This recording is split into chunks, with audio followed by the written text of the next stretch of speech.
हमारे पूज्य पिताजी महाराज कहते हैं,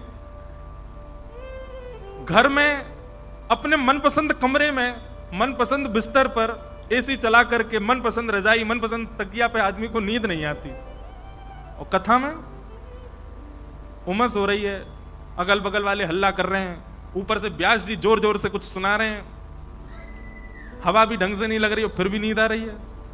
वाह, ये आपको पता है क्या है? ये ठाकुर जी की एक स्ट्रेटेजी है। सब कथा सुन लेंगे तो वैकुंठ में इतने कमरे थोड़े ही हैं। ठाकुर जी इसलिए बोले दो चारों को सुलाते रहो ताकि वैकुंठ की व्यवस्था में कहीं गड़बड़ी ना हो जाए। लेकिन हम तो ठाकुर जी को चैलेंज कर रहे हैं, कमरा बढ़ाओ, सबको लेके आएंगे। हे ठाकुर जी, कमरे बढ़वाओ। इसलिए भैया ध्यान से सुनो, जीवन की हर स्थिति आपके हाथ में है। भगवान गीता में कह रहे हैं, बहुत प्रसिद्ध श्लोक सबको याद है, कर्मण्येवाधिकारस्ते, तुम्हारा अधिकार कर्म पर है। अपने कर्म से तुम जो चाहो वो प्राप्त कर सकते हो, पर मृत्यु कैसी हो ये तुम्हारे कर्म पर निर्भर नहीं है, ये तो मेरे हाथ में निर्भर। मैं जब जहां जैसे चाहूं वैसे प्राण हरण कर सकता हूं। कभी नासिक वाली कथा सुनिएगा ध्यान से, बहुत अच्छी कथा है, और उसमें दंडपाणी भगवान का रूप एक दिन हमने बताया, वो सुनिएगा, काल भगवान कैसे हैं। यही पंडरीनाथ भगवान जब दंडपाणी बन करके आते हैं तब इनका रूप कितना भयावह होता है। भागवत में वर्णन किया गया, कपिल देवभूति संवाद में।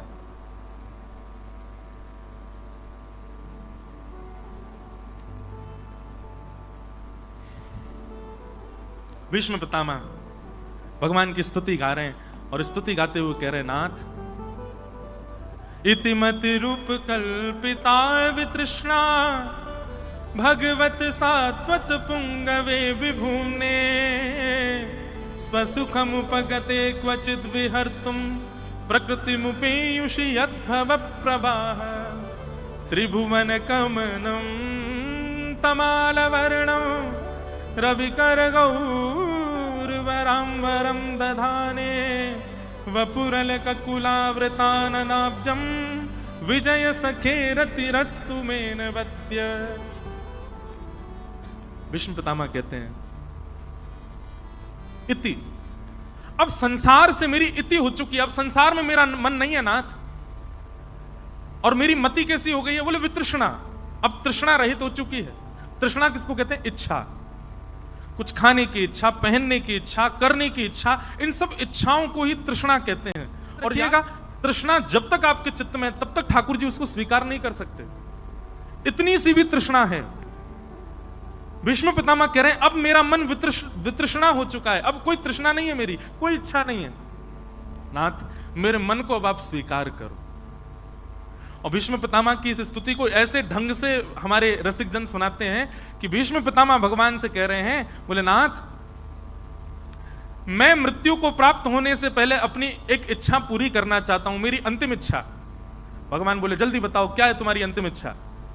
भीष्म पितामह बोले, मेरी एक कुंवारी बेटी है, उसका ब्याह करना चाहता हूं। भगवान बोले, कुंवारी बेटी मतलब? बोले नहीं, इसने देखे तो बहुत, रिश्ते तो बहुत आए इसके लिए,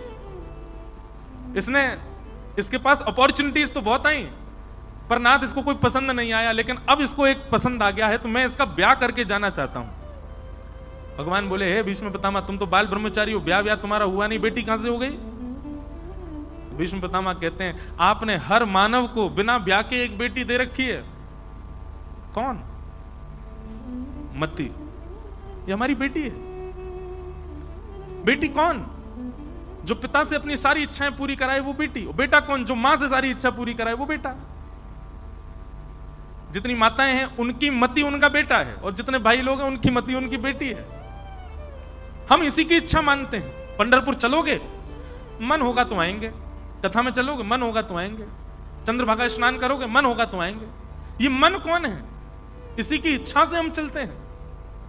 नाथ, मैंने आज तक अपनी मति की मानी, और मति ने मुझसे सब कुछ करा लिया, पर आज मैं अपनी इस मति रूपी बेटी का ब्याह आपसे करना चाहता हूं। अगर मेरी मति रूपी बेटी को आप स्वीकार कर लोगे नाथ, तो बेटी जब तक कुंवारी होती है तब तक पिता से अपनी सारी इच्छा पूरी कराती है, लेकिन जब बेटी का ब्याह हो जाता है तो पति की इच्छा ही उसकी इच्छा होती है।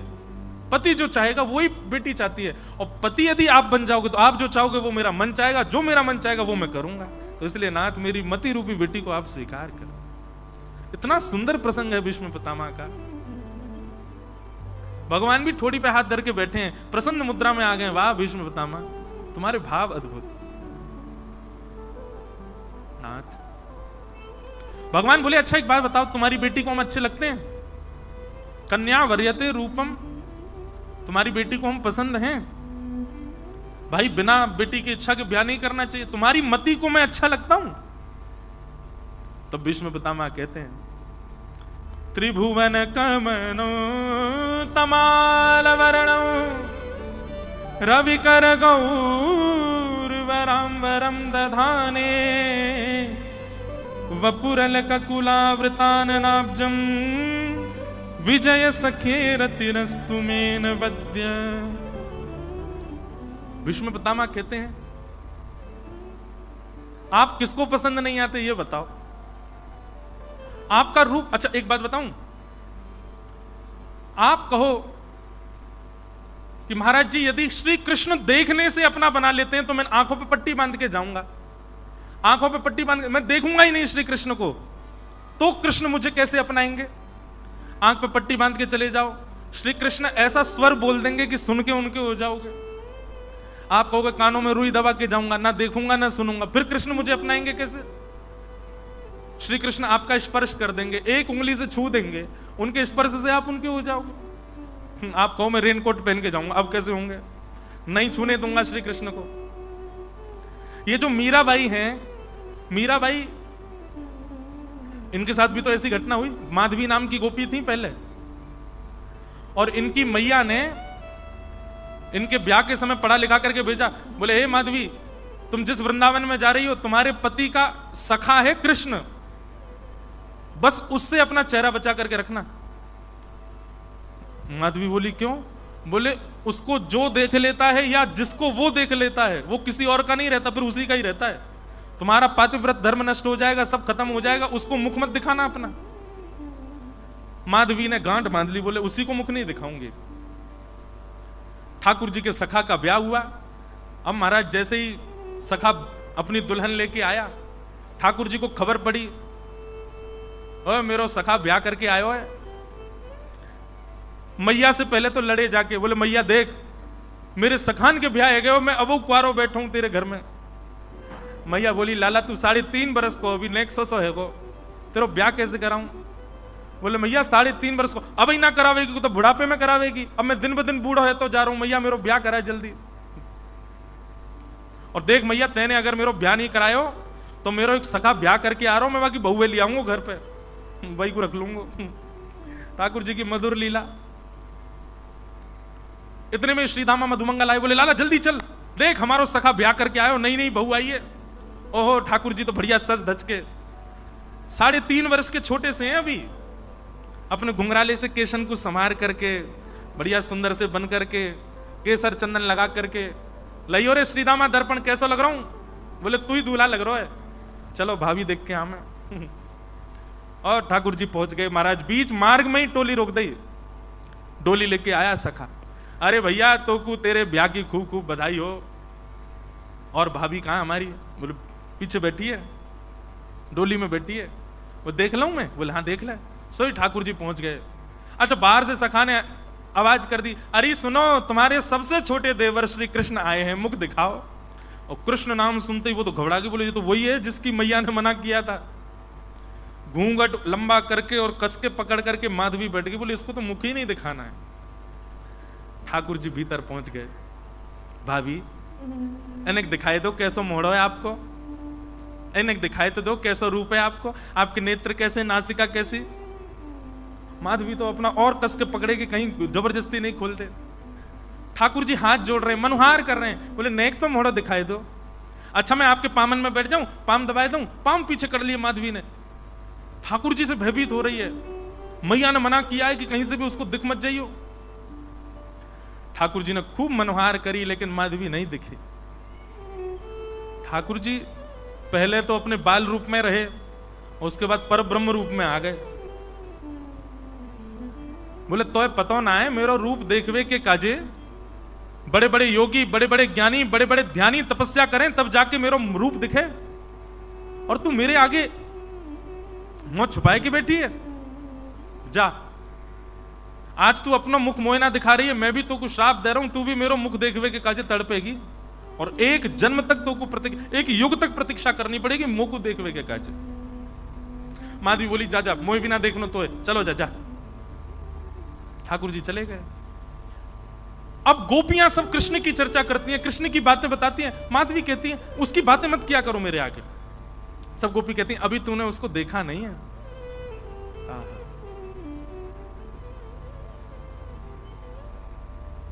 देखूं नंद कुमार नयन भर, देखूं नंद कुमार बिन देखे हूं विवश भई हूं, रोम रोम प्रतिवार नयन भर देखूं नंद कुमार। अरे माधवी अभी तूने कन्हैया देखो ना है, हमारे तो को पता ना है कि वह को रूप स्वरूप है कैसो। एक बार देख लेगी ना, ऐसो सुंदर, ऐसो कोमल, ऐसो प्यारो। आज 7 वर्ष के जब ठाकुर जी हुए, इंद्र पूजन के लिए सब ब्रजवासी तैयार हो रहे थे, ठाकुर जी सबको गिरिराज जी लेकर के गए, और जब इंद्र ने वर्षा की तो भगवान ने 7 कोस लंबे चौड़े गिरिराज पर्वत को अपनी कन्नी उंगली पर धारण किया। हल्ला होने लगा, अरे नंद जी के लाला ने पर्वत उठा लियो, नंद जी के लाला ने गिरिराज जी उठा लिए। तब माधवी के मन में बात आई, वही कृष्ण इतना बड़ा पर्वत उठा लिया, ऐसा परिक्रम, ऐसा पराक्रम कैसे आ सकता है एक छोटे से बालक में, मैं भी तो देखूं। और जैसे ही देखने के लिए गई, घूंघट ऊपर करके ठाकुर जी को देखना चाहा, ओझल हो गए भगवान, अदृश्य हो गए।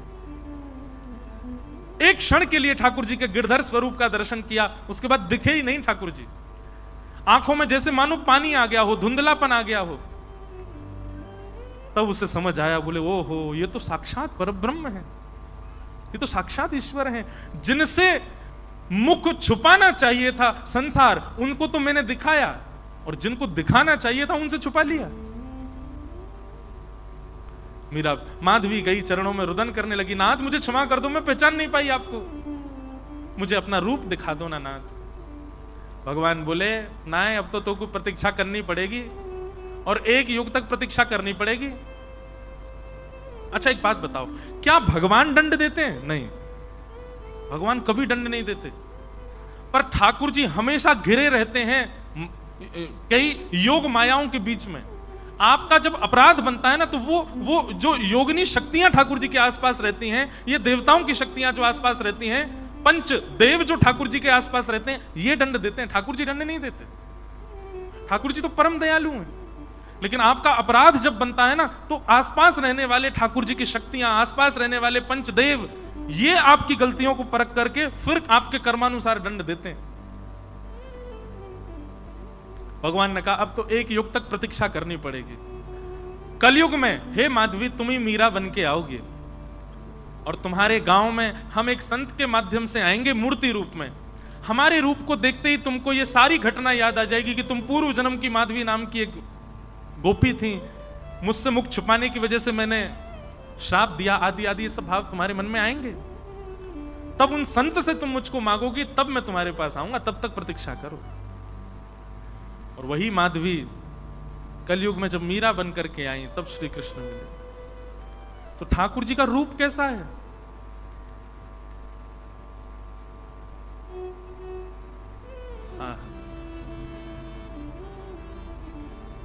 ठाकुर जी का बोले तुलसी हार गले में पहना है, पीतांबरी पहन करके एक वीट के ऊपर, ईंट के ऊपर दोनों भुजाओं को कमर पर रख के, जिनका ध्यान अति सुंदर है, ऐसे हमारे विटिवर हमारे श्री पंडरीनाथ खड़े हैं। और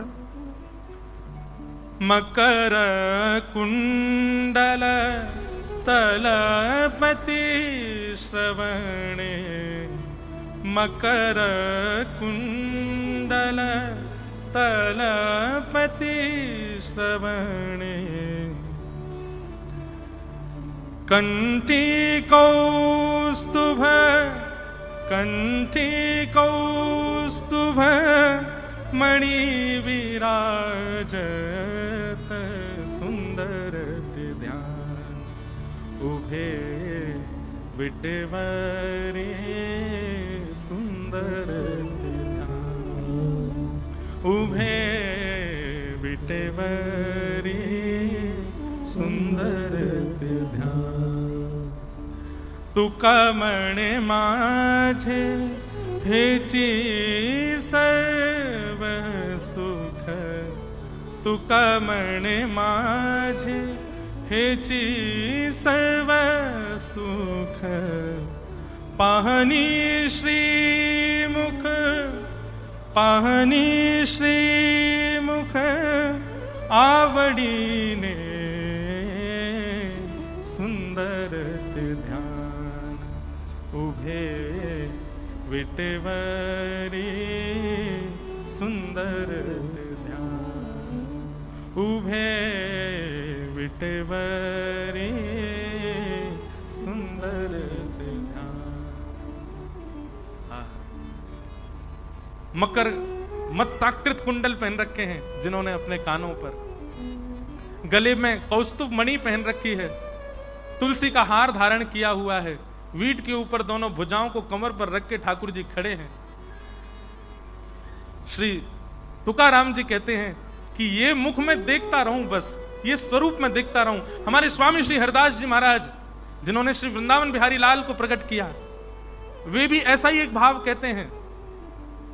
वो कहते हैं ऐसे ही देखत रहूं तो मैं जन्म सुफल कर मानूं। बस नाथ मैं आपको ऐसे ही देखता रहूं, आप मेरे सामने खड़े रहो और मैं आपको निहारता रहूं, और मुझे जीवन में कुछ नहीं चाहिए, बस ये देखते देखते निहारते निहारते पूरा जीवन निकल जाए नाथ, बस और कुछ नहीं चाहिए। स्वामी श्री हरदास जी का भाव।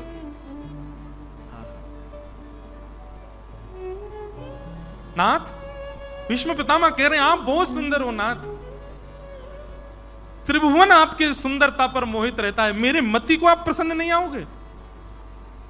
मेरी मति को आप बहुत प्रिय हो नाथ, आप उसे स्वीकार करो। इस प्रकार भीष्म पितामह ने अनेक भाव ठाकुर जी के चरणों में प्रस्तुत किए, और भगवत स्मरण करते हुए ठाकुर जी के श्री चरणों में ही स्तुति गाते गाते श्री भीष्म पितामह ने जैसे ही देखा उत्तरायण का समय हुआ, प्राण मुख के रूप में निकले, मुख से निकल करके भगवान में जाकर के विलीन हो गए, और श्री भक्त श्री भीष्म पितामह जी के प्राण ठाकुर जी में विलीन हो गए। अर्जुन ने आकर के सबको समाचार सुनाया कि भगवान अपनी लीला पूरी करके द्वारिका प्रस्थान कर, वैकुंठ प्रस्थान कर गए द्वारिका से। ये खबर सुनते ही पांचों पांडवों ने मन में विचार किया कि अब हम भी धराधाम पर नहीं रुक सकते, और पांचों पांडव द्रौपदी सहित स्वर्गारोहण को चले गए और छोटे से परीक्षित को राजा बना गए। परीक्षित जी महाराज धीरे धीरे ब्राह्मणों के आश्वासन में बड़े हुए, ब्राह्मणों के निर्देश से ही संचालन करते हैं अपनी राज्य गद्दी का। उनका ब्याह हुआ, जन्मेजय आदि पुत्र हुए। एक दिन नगर भ्रमण करते हुए राजा परीक्षित को कलयुग मिला, और उस कलयुग को भाग जाने के लिए कहा, लेकिन कलयुग ने कहा मैं नहीं जा सकता, यह युग व्यतिक्रम होगा, आपको मुझे स्वीकार करना पड़ेगा, मैं कहीं और नहीं जा सकता, आपको मुझे आश्रय देना पड़ेगा। तब परीक्षित जी महाराज ने कलयुग को 5 स्थान प्रदान किए। द्यूतम पानम स्त्रियः सूना यत्र धर्मश्चतुर्विध पुनश्च याचमानाय जात रूप मदात प्रभो। 5 स्थान हैं कलयुग के। सबसे पहला द्यूतम यानी कि जुआ, या फिर कोई भी है जहां पर लक्ष्मी का आप असद प्रयोग कर रहे हो, दुरुप्रयोग कर रहे हो। क्षमा कीजिएगा, लक्ष्मी का व्यय यदि मद्यपान के लिए भी कर रहे हो तो वह भी एक प्रकार से पाप है। लक्ष्मी साक्षात भगवान की पत्नी है, आप उससे असद वस्तु नहीं खरीद सकते, उससे असद स्थान पर उसको व्यय नहीं कर सकते। सबसे पहला स्थान दिया द्यूतम। द्यूतम का मतलब होता है जुआ। दूसरा स्थान दिया कलयुग को पानम, मद्यपान और भक्ष सेवन, उसमें कलयुग का निवास है। तीसरा स्थान दिया विवाह उपरांत पर स्त्री और पर पुरुष संग, कलयुग का निवास है। द्यूतम पानम स्त्री। चौथा स्थान दिया सूना यानी कि हिंसा। मनसा वाचा कर्मणा, किसी भी रूप में आप किसी का अनहित चाहते हो तो यह हिंसा कहलाता है। देखो मनसा वाचा कर्मणा। आपने किसी को मारा पीटा या उसके साथ कुछ गलत किया, प्रहार किया, तो वो तो हिंसा पाप कहलाएगा ही। लेकिन आपने मन से भी किसी के बारे में गलत सोचा है, इसके साथ ऐसा हो जाए, इसके साथ इतना बुरा हो जाए, ये हो जाए, ये भी एक मनसा पाप है। ये तो हो गया मनसा पाप। दूसरा हो गया कर्मणा पाप। तीसरा होता है वाचा पाप। मतलब ना तो आपने मारा ना मन में सोचा, लेकिन बोला खूब बड़ा बुला, उसके बारे में खूब गलत सलत अंट संट बोल दिया, उसको बहुत बुरा लग गया, हृदय में उसकी पीड़ा हो गई, तो यह भी एक पाप है, यह भी हिंसा कहलाता है। लेकिन मां बेटे को सुधारने के लिए मारे तो वो पाप नहीं, पुण्य है। माता पिता गुरुजन अपने बच्चों को समझाने के लिए या किसी को सुधारने के लिए यदि हिंसा का रूप, वो हिंसा नहीं होता। फिर सबसे बड़ी बात, आपके कर्म करने के पीछे आपके भीतर इंटेंशन क्या है आपका, उससे पाप बनता है। अगर मन में पहले से सोच करके कि इसको पीड़ा हो, इसको नीचा दिखाना है, आप उसको हिंसा कर रहे हो, तो वो पाप है। लेकिन किसी को संभालने के लिए, समझाने के लिए अगर आप इस प्रकार का भाव रखते हैं तो वो हिंसा नहीं कहलाता। द्यूतम पानम स्त्रिय सूना, 4 स्थान दिए। कलयुग ने पुनः याचना की तो 5वें स्थान के रूप में अनीति से कमाया गया धन, ये 5वां स्थान बताया। इन 5 स्थानों में कलयुग निवास करता है। हम व्यासपीठ से लगभग कथाओं में कहते हैं, यदि कोई व्यक्ति इन 5 जगहों से बच गया तो ऐसे व्यक्ति पर कलयुग का प्रभाव नहीं हो सकता। ज्यादा नहीं, केवल 5 कमरे छोड़ने की बात कही जा रही है। 5 कमरों में मत जाओ। द्यूतम, जुआ मत खेलो। पानम, मदिरा पान बक्ष सेवन मत करो। सूना, हिंसा मत करो। पर स्त्री पर पुरुष संग मत करो। और 5वां, बिना मेहनत के धन मत कमाओ। ये 5 चीज यदि कोई कर ले तो कलयुग का प्रभाव नहीं हो सकता उस पर। 5 स्थान देने के बाद परीक्षित स्वयं भटक गए। लौट करके जैसे ही अपने राजभवन में आए तो जरासंध का मुकुट रखा था तहखाने में, केवल अपने ऊपर पहन के देखने के लिए कैसा लगेगा। जैसे ही धारण किया, अनीति का धन जैसे ही धारण किया, कलयुग प्रविष्ट हो गया। और राजा परीक्षित शिकार खेलने के लिए वन में गए। जो कभी किसी को हिंसा करते ही नहीं थे, आज वो शिकार करने गए वन में। शिकार तो कर नहीं पाए, धूप के कारण प्यास लगी, शमीक ऋषि के आश्रम पहुंच गए, जल की याचना की कि मुझे जल पिलाओ। और वहां ऋषि समाधि में बैठे थे। ऋषि ने जल प्रदान नहीं किया समाधि में होने के कारण, तो राजा परीक्षित को समाधि नहीं दिखाई दी है, बल्कि ऐसा दिखाई दिया कि पाखंडी है, उठ करके मुझे देना ना पड़े, इसलिए आंख बंद करके बैठा है। बंधुओं, यह भी कलयुग का प्रभाव है कि जो होता है उसमें भी आपको नेगेटिविटी दिखती है, उसमें भी आपको विपरीत अवस्था दिखाई देती है। यह कलयुग का प्रभाव है। अब कोई बेचारा भजन कर रहा है, कोई बेचारा साधना कर रहा है, कोई नियम का पालन कर रहा है, पर आपको पाखंड दिखाई दे रहा है, तो यह कलयुग का प्रभाव है। कोई कथा सुनने के लिए जा रहा है, 4 घंटा बैठ के कथा सुनता है और आपको उसमें पागलपन दिखाई दे रहा है, यह कलयुग का प्रभाव है। कोई आपका भला चाह रहा है, कोई आपका अच्छा चाह रहा है, पर आपके मन ही मन आ रहा है कि जरूर इसका कोई स्वार्थ है, जरूर ये मुझसे कुछ और ये कलयुग का प्रभाव है। मतलब वस्तु चाहे कितनी अच्छी हो, पर आपको नकारात्मक दृष्टि से ही दिखाई देती है, तो समझो कलयुग का प्रभाव है आपके ऊपर। एक प्रकार से कह दूं, बुरा नहीं मानिएगा, बहमी, ये बहम हो जाना बहुत ज्यादा, जरूर उसने मुझ पे कुछ करा दिया है। अच्छा, मुझे एक मेरी बात सुनना, ये जो लोग कहते हैं उसने कुछ करा दिया, लोग इतने खाली बैठे हैं क्या संसार में कि वो एक दूसरे पे कुछ कराते भी हैं? मुझे तो लगता ही नहीं है ऐसा कोई करता भी होगा, वो उसने कुछ करा दिया है। अरे भाई, 3 प्रकार का दुख होता है, कर्म, काल और स्वभाव। कभी कभी आपका समय खराब आता है और ये ठाकुर जी देते हैं। अगर वो नहीं होगा ना तो आप दोबारा शुरुआत नहीं कर पाओगे अच्छी। सबके जीवन में आता है कर्म से दुख, काल यानी कि समय का दुख, और तीसरा स्वभाव का दुख, ये सबके जीवन में आता है, केवल हरि भक्तों को छोड़ के। हरि भक्तों के जीवन में कोई दुख नहीं आता। हरि भक्तों के जीवन में दुख आता भी है तो उसको दुख के भांति, उनका एक ही दुख है, क्या? आज श्री पंडरीनाथ जी का भजन नहीं हुआ, ये दुख है उनका। आज हम कथा नहीं सुन पाए, ये कष्ट है उनका। आज हम किसी संत को देख नहीं पाए, ये कष्ट है उनका। आज हम नियम का पालन नहीं कर पाए, ये कष्ट है उनका। उनको ये कष्ट है ही नहीं कि आज दाल में नमक कम पड़ गया, आज रोटी करारी नहीं बनी, सब्जी मेरे मन के मुताबिक नहीं बनी, ये उनका कष्ट होता ही नहीं है। वैष्णवों का तो एक ही कष्ट है, आज हम हरि से विमुख हो गए।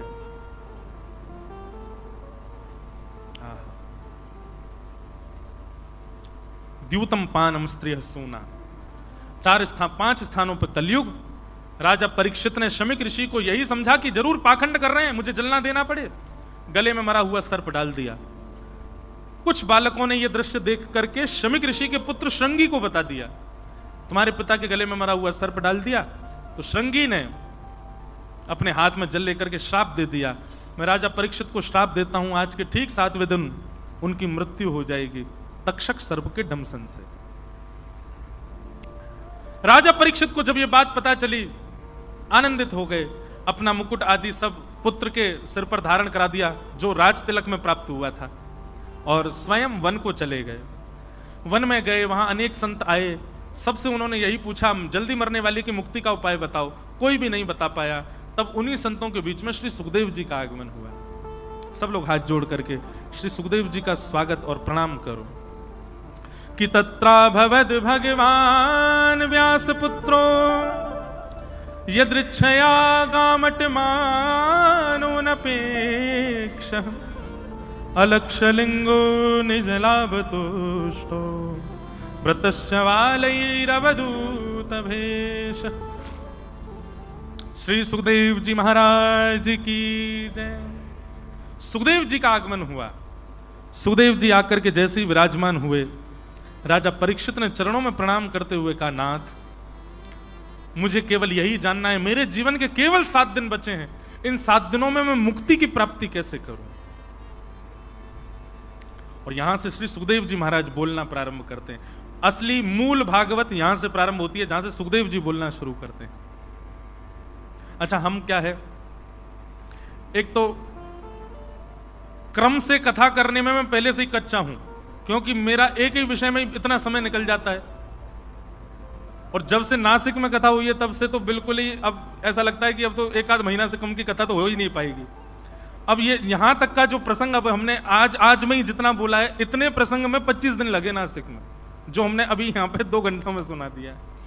नासिक कथा करने के बाद तो अब अधिकतर महाराज जी ऐसा नियम बना दिया है कि हम पे एक ही विषय पर कथा करा लो, कोई एक ही विषय सुन लो। नासिक कथा के बाद 1-2 कथाएं हुई, उनमें भी विषय पूर्णता हो ही नहीं पाई। अब तो यही रहता है कि भाई 4 दिन 5 दिन, 1 सप्ताह में कोई एक विषय, एक भाव, एक प्रसंग सुन लो तो ज्यादा बढ़िया आनंद आ जाए। अब सोचो, अभी हम प्रथम स्कंद हमारा अब समाप्त हुआ है, और कृष्ण जन्म है 10वें स्कंद में। अब बीच की कथा कैसे कहूं मैं, 2 3 4 5 6 7 8 9 10 तब जाके ठाकुर जी आएंगे। लेकिन आज कृपा करेंगे श्री पंडरीनाथ भगवान। मन तो होता है कि ये विषय भी कहें, इसको भी सुनाएं, पर समय की अपनी मर्यादा के अनुसार चलते हैं। नाम लेकर के हनुमान जी का कि उड़ाओ महाराज। आइए अब यहां से 2 स्कंद में प्रवेश करते हैं। श्री सुखदेव जी बोलना प्रारंभ कर रहे हैं। वरीयानेशते प्रश्न क्रतो लोकहितं नप आत्मवीत सम्मत पुंसा श्रोतव्यादिषु पर। राजन बहुत ध्यान से सुनिएगा। प्रश्न क्या किया है, जिसके जीवन के 7 ही दिन बचे उसको मुक्ति के लिए क्या करना चाहिए। और श्री सुखदेव जी महाराज अब उत्तर क्या दे रहे हैं, राजन तुमने जो प्रश्न किया है ना, ये बहुत अच्छा प्रश्न है। जिसके जीवन के दिन बहुत कम बचे हैं वो मुक्ति कैसे प्राप्त करे। पर अगर ये प्रश्न तुमने समाज के लिए किया है तो ये प्रश्न अच्छा है। स्पेसिफिक अपने लिए यदि पूछ रहे हो तो ये प्रश्न उचित नहीं है तुम्हारा। क्यों? परीक्षित जी कह रहे मैं समाज में नहीं आता, मैं संसार में नहीं आता। नहीं भाई, तुम एक्स्ट्रा ऑर्डिनरी चाइल्ड हो, तुम पर ज्यादा कृपा है भगवान की, तुम ये प्रश्न नहीं कर सकते कि जल्दी मरने वाली की मुक्ति का उपाय क्या है। क्यों? परीक्षित, पहली बात, अपनी सिचुएशन देखो,